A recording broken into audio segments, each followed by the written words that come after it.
Hey everyone, this is Dai Loy, meaning big welcome, was a gambling house in Locke, present-day Walnut Grove, California, built in 1916 or 15.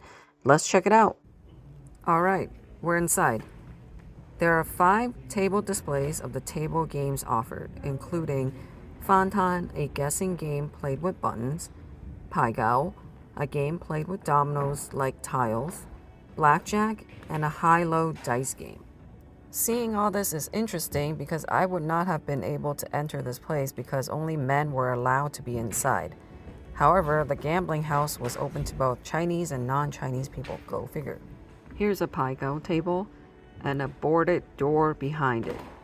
All the doors at Dai Loy were fortified with thicker wood to prevent and discourage robbers and raids. All the windows were boarded up too.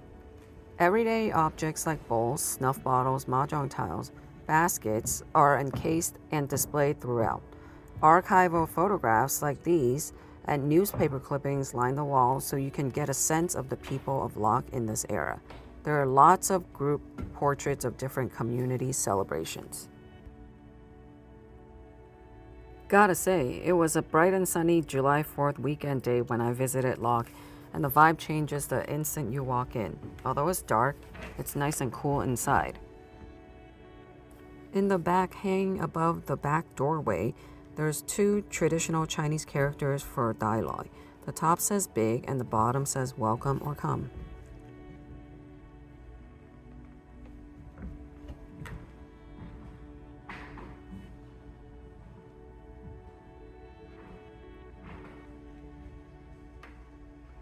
This is a newspaper clipping of the time, an issue of the Young China Daily, a Chinese language newspaper based in San Francisco, founded in 1910 by Dr. Sun Yat-sen.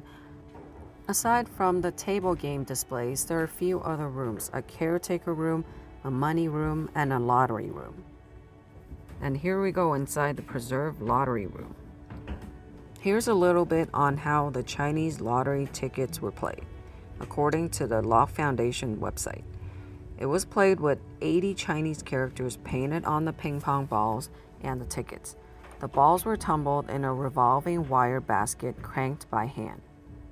The first 10 or 20 balls, depending on the game, which rolled out of the cage, were matched to winning tickets, which could lead to big prizes.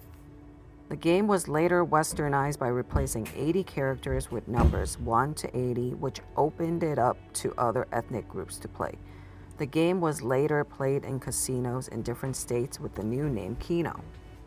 I hope someone got paid by the casino industry for this lottery game that became Keno. This was a tedious game that was only played 4 times a day.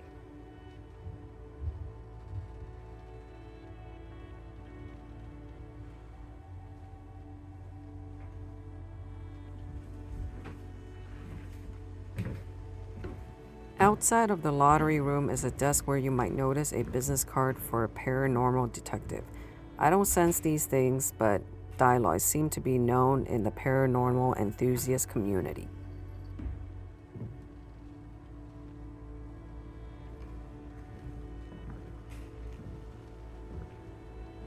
Here's the blackjack table.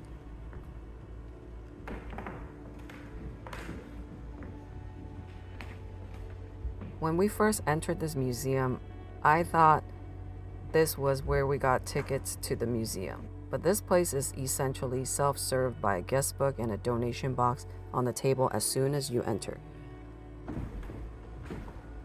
There's so many things to look at on the walls, it's really worth a visit that my overly fast video isn't doing justice.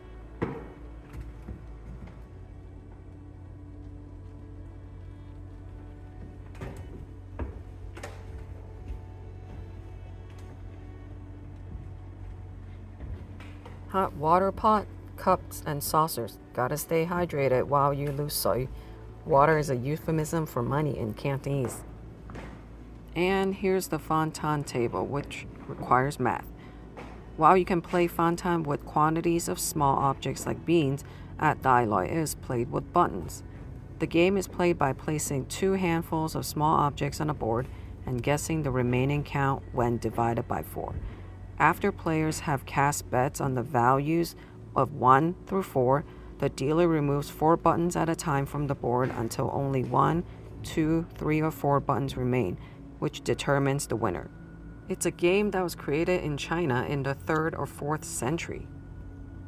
Here's a weapon for protection.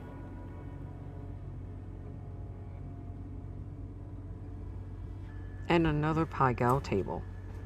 And that's it.